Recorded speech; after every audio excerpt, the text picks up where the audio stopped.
Joining me now is Jamil Hassan, who worked as an interpreter for U.S. forces and is now living in the U.S. His new book is Promises Betrayed, an Afghan Interpreter at the Fall of Kabul. Jamil, thank you for joining us. Tell me, first of all, how did you manage to get out? So many were left behind, but they did get about 140,000 people out in that tumultuous 10-day period.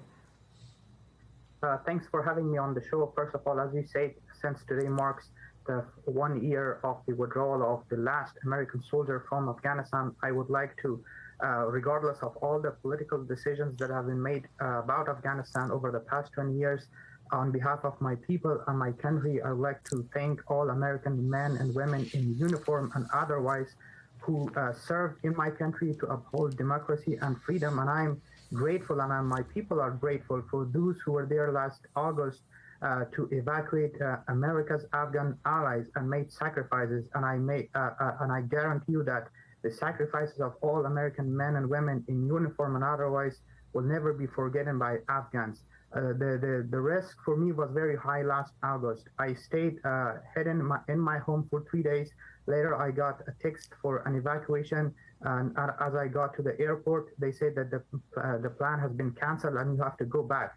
I did not want to risk going back because I was sure that the Taliban would not allow me back into the airport.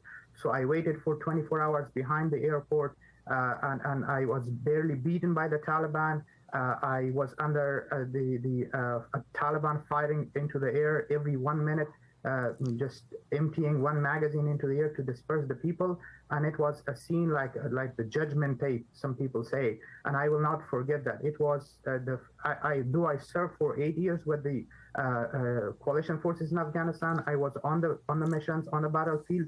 I was not that terrified when I was last August.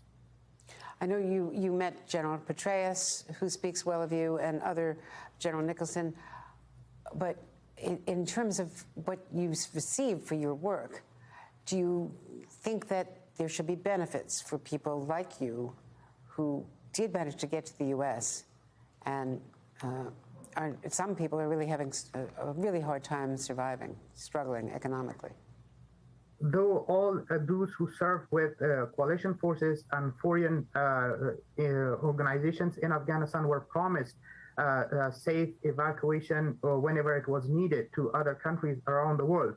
But me and most of my other countrymen, we never wanted to leave our country because we had freedom, we had democracy, we were prospering, we had a good life, we were happy.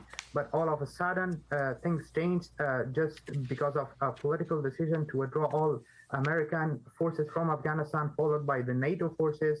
And I was forced to make this decision to leave my country and start life from scratch here in the U.S.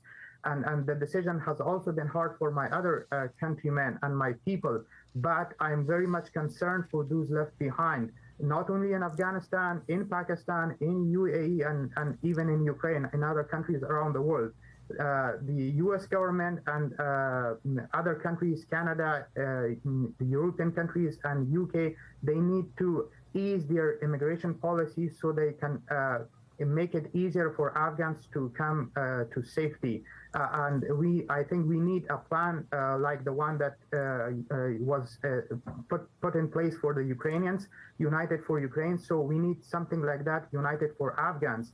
And I know that there are still individuals who are trying to evacuate people from Afghanistan, but the bureaucratic process is preventing them from doing so.